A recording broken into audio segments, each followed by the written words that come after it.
everybody? Welcome back to All Things Dope. My name is Chris. Hey, and I'm Ben. We are back bringing you the dopest news of the week. And one of the biggest things that's come out for us, at least, especially because we are huge fans of the franchise, at least the first season, at least, the Mighty Morphin Power Rangers movie, or just the Power Rangers is what Saban's calling it. New set photos came out this week showing off, obviously, the Red Ranger in action. You see him kind of battling some guys in green suits right now, but they will be later added in. But what are your hopes for this movie, Ben?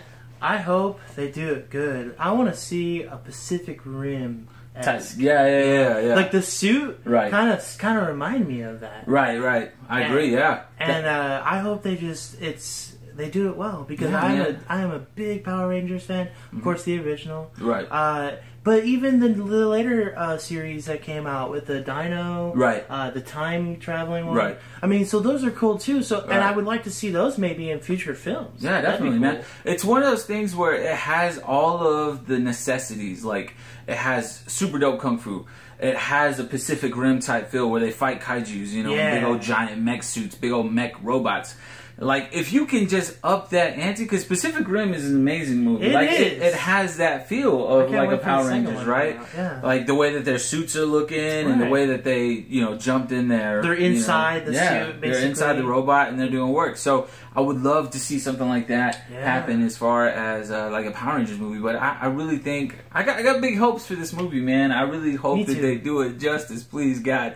Because the last two Power Rangers movies have been total duds. Like, don't get me wrong, the original one, the original Mighty Morphin Power Rangers movies with the original cast, that was pretty decent for like the first 5-10 minutes. But then, like after that, it just goes off the deep end. And I was like, whoa, this is not even Sam Zordon, bro. Hold up. Yeah. So, anyways, going into that, the next big thing that we had come out this week, at least even yesterday, was Rogue One. Star Wars Rogue One. Disney is reportedly, and this is just reportedly, not satisfied with the first cut of that movie. I don't know, man. I think they're being a little nitpicky about it. But, I mean, you gotta think, this is Disney. I mean, they have been strictly money-making. Like, they're not putting out anything that's not making money except for this past weekend, Alice in Wonderland, the sequel that nobody wanted. Yeah, nobody cared for that. Like, nobody needed to see that movie. Oh I didn't need to see that movie. Don't get me wrong. I have some friends and family members who are, like, so pumped up about it. But, they have kids or they really like going to Disneyland. One of the two. So, for them, it was awesome. But, really, Disney is always going to be quality check in these movies. You know what I mean? They want to make sure they're putting out the dopest movies, but for Rogue One, to me personally, I would have liked to see them start somewhere else as opposed to this little section of the Star Wars universe, because it is a small section. It's literally just a point in the movie where they said, "Oh yeah, we got the Death Star plans from these guys over here that sacrificed themselves for these plans." And that's it. That's the only one time that you ever hear about them in the entire Star Wars franchise. So for them to build a whole movie around it was ridiculous, man. You do bring up a good point. They should have probably started off with maybe a Yoda. A young Yoda. Young Yoda would have been dope. That would have been amazing. Right, God. Young Yoda. Or I would like to even see the transitional point of Obi-Wan. From young Obi-Wan to older Obi-Wan to like where he's at right now. Ewan McGregor is the perfect age to pick up where he left off, where he left Anakin. You know what I mean? I want to watch that movie. Why is that not like the #1 thing on the docket?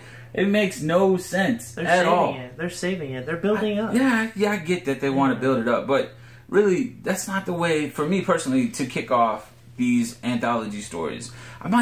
Maybe even young Boba Fett. Give me a Boba Fett. Give me a Mandalorians movie. There's a bunch of rich lore in the Star Wars universe, and there's a bunch of places that they could have picked up beyond Rogue One. And I think that's why Disney has such a hard time accepting it, is because, #1, these are all characters that are obviously going to get killed off. So they're not characters that we're going to grow to love and really enjoy for like 3 or 4 movies. They're characters, it's a one-shot. A one-off, yeah. It's a one-off of a movie where we're going to like the main character for like all of 2 hours and then she gets killed or whatever. Who knows? I don't know. But I know for me personally, am I excited about Rogue One? I'm excited because of the fact that they were like, it's going to be the wars in Star Wars. Yeah. And I'm excited for Donnie Yen. But over that, I mean, beyond all that. But anyways, getting out of that mode, as far as Rogue One goes, the next big thing that's come out this week, or that was announced for sure, and it's coming out here soon, was the Return to Arkham, the remastered edition. I know online it's been getting a lot of hate, and even from me. I wouldn't say so much hate from me, because I may buy the game, but it just doesn't look as crispy as I would like it to look, man. I actually beg to differ on that opinion. Oh, okay. Just because I actually saw the differences between the two, and I know you did too. Right. But I didn't think it was that bad. I thought they enhanced the clarity. They added more color to this to the game, and more shadows. That was the other thing too, and it looked okay. I mean, to be a remastered, it's not a whole new game, right? Exactly. You know, it's not a whole new next gen game, so you're not gonna get Batman Arkham Knight graphics, but it still looked pretty decent to me. Yeah, I mean, there were some moments where it did look okay. But then there was other moments where, like, they showed Dr. Hugo Strange, and in the original PS3 version, it looks pretty good, and in the PS4 version, it looks like he has caterpillars for eyebrows. Yeah, it did look pretty dark. And his beard was like super texture Dr. wasn't there. Yeah, it wasn't very good at all. It was like, whoa, bro, what is going on? Right. And Justin actually kind of explained some things. PC Master Race guy, Justin, shout out. But he kind of explained some things to me. He said that if they're simply just porting it over, because they're not rebuilding the game from the ground up, they're just pulling out all these plugins and putting in all these new plugins. Yep. So the particle effects, the raindrops effects, they're all going to be different in the new Unreal Engine 4 versus what they were in the Unreal Engine 3. Yes. So it makes sense that some parts would look way more crispy, and then some parts don't. And it just kind of sucks that and I get it, monetary-wise, money-wise, it makes more sense just to pull the ports, put the new plugins in. That's it. That's pretty much all they've done for the game. I get it. It's a money thing. They want to make more money. It's a cash grab. It's an old game. Yeah, it's a cash grab. Remasters are a cash grab. They are, but they're sometimes awesome though too. Right, sometimes they are. I mean, there have been some really great remasters that have been out there. I know even like the Nathan Drake collection that came out was a lot more crispier. It wasn't nowhere near what Uncharted 4 is, but it's definitely crispier than it was. So the next thing we wanted to talk about is the Teenage Mutant Ninja Turtles 2 movie. Yeah, man. We haven't really hinted on anything throughout our videos because, honestly, the reason why I haven't is because I was burned so bad with the first movie. Really? I liked it, but it was a little too cheesy. The Turtles looked a little weird to me, and I don't like Megan Fox to begin with. I mean, I think she's hot, right? But I don't particularly think she's a good actress, but yeah, so I got a little burned out on the first movie, right. And when the second one was announced, I was like, okay, cool, it's looking a lot better. I just don't want to get my hopes up, right? You know what I mean? And so I'm gonna go see it, and I want to be excited for it, but it's just, bro, I was all about it. TMNT, when the first one came out, my son was really into Teenage Mutant Ninja Turtles, so I was like super pumped because I could take him and we could watch it together and it would be that moment. And it was. There were some problems with it, like I didn't like the origin story because it kind of goes off course from what the comics are, originally started, but it works in this movie. It works. And I get that, right? Because you can't adapt everything from the comics to film. It doesn't work as well, but it does. In this movie, it makes sense how they get their powers and everything like that, how they become the Teenage Mutant Ninja Turtles. Megan Fox, she wasn't a big problem to me because, she's nice to look at, so that's what I said. So she wasn't a big problem for me. The other guy, man, I can't remember what his name. He's like a creepy dude in this movie. Will Arnett. Will Arnett. Yeah, he's coming back for the second. Yeah, he's coming back for the second one, but I didn't like his character in the first one. I really didn't. And I know he kind of plays some like comic relief. But he kind of wasn't that funny to me. So, the fact that he's in the second one, whatever. But the newest addition to this team is going to be Casey Jones.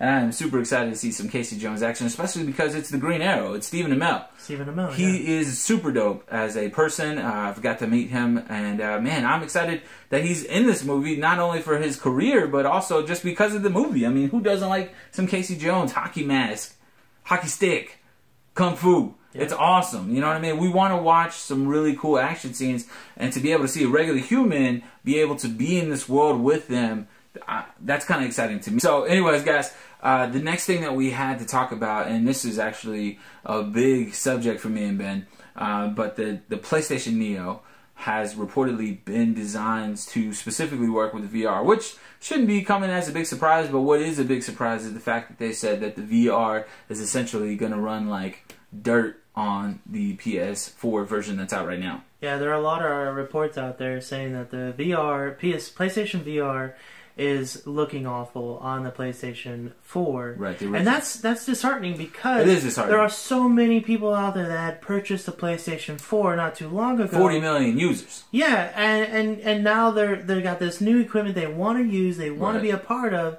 but now that that's gonna basically leave people out in the dust. Yeah. You know, it's gonna make them not care as much about the PlayStation VR when that should be a big thing. Honestly, I think the industry should be going that route. But so they basically come out saying they've designed the PlayStation Neo to support a better graphical experience for the PlayStation VR. Right. PSVR is not a big thing to me personally because I already have a VR headset and it sits on my shelf. But you don't have an Oculus Rift. I mean, you have Samsung VR, Samsung VR, which is like, you can compare it to a higher model phone versus the lower budget phone, and you got one of the lower budget VR headsets, I believe. Maybe not the Google Cardboard, but it's closer to Google Cardboard than it is to the Oculus Rift. Right. It's $100. This PSVR is going to be $400. Yeah. If I'm not using this $100 one, I'm not going to be using a $400 one. It's going to be sitting on my shelf in my room. It's just not. I don't feel like it's a big enough thing yet. I don't think it makes sense yet, especially with all the wires and everything like that. Unless it can be truly wireless, and who knows if it is. We don't know. Backpack.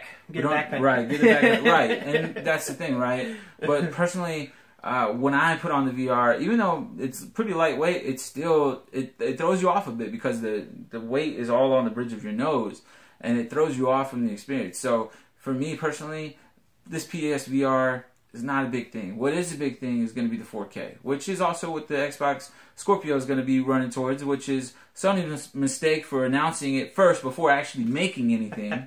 It's stupid. Don't ever announce that you're doing anything until it's already done.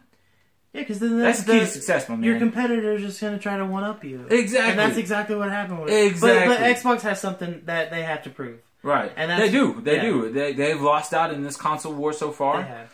And they really do have to bring something heavy-hitting. But again, don't announce anything that you're doing until it's done. Take notes from the Wii U. Take notes from the original Wii that said, hey, we're going to come out with some some motion sensing technology. And then, boom, Connect. PlayStation, Move, Connect.